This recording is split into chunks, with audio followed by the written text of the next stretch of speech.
Wolves 0, Watford 2. The worst performance, I think, and the general consensus is that that is the case. The worst performance under Nuno, certainly at home as well. I thought there were large spells of the game where we looked completely inept, and some of the players just looked like we hadn't seen them before. Connor Cody making mistakes, Neves rushing on the ball and trying to do things first time, really unlike him. Moutinho as well, in the 9 games we've seen him now, just looking second best to Watford's midfield. I think we underestimated Watford a little bit. I think we were a little bit cocky in the way that we approached the game as well, in that I think some of the players are starting to believe their own hype a little bit and thinking, you know, we've got the manager of the month and we've got Matt Doherty, who's won the PFA player of the month, and then various other players going off to play for their countries for the first time. All very positive things and all very good for the club, but they didn't. The first half, they weren't the humble Wolves that we've seen over the last 2 years, in that they know that they've got to win those key battles.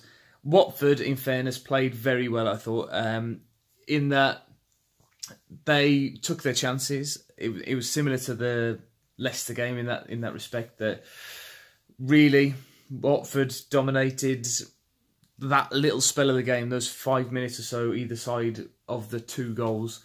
And we looked like we could get blown away in that little spell. So that was disappointing. And then the petulance and the sort of the players losing their heads, I found there was a lot of moaning at the referee today, but I don't think that was warranted. If you try and look at the game without the old gold and black spectacles on and look at it as a football match, the Wolves players lost their heads in that little spell, or after that little spell when they conceded the 2 goals.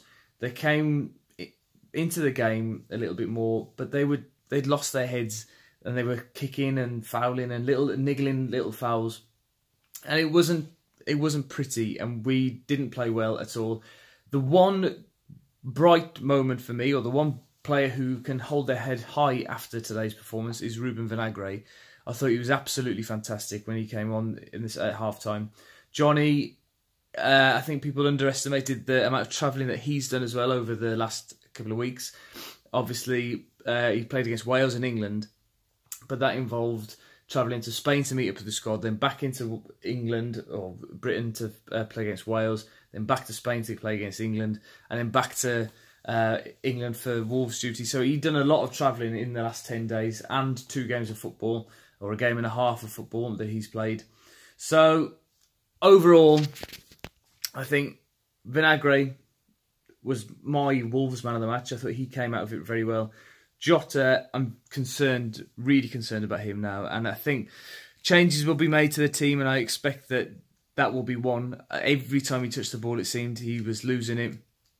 And just, I don't know, you could see his frustration with that foul about 20 minutes, 15 minutes to go, where he put his arm across and stopped the Watford player, and then booted the ball high up into the air and got booked for that.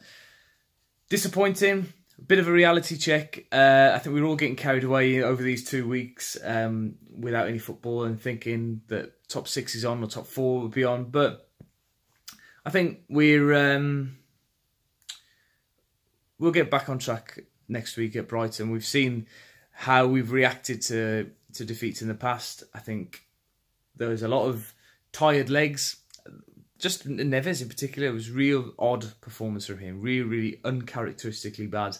Trying to do things on the first touch rather than taking the time and using the ball wisely. Let me know your thoughts from the game today. Hopefully the channel's getting back on track in the next couple of weeks. I'm in my new house now. Things are slowly coming together. The international break came at the right time for that, but just not quite ready for really good content on this channel at this moment in time. But make sure you subscribe, because things are getting back on track. We're on our way back, eh? Right, see ya. Bye-bye.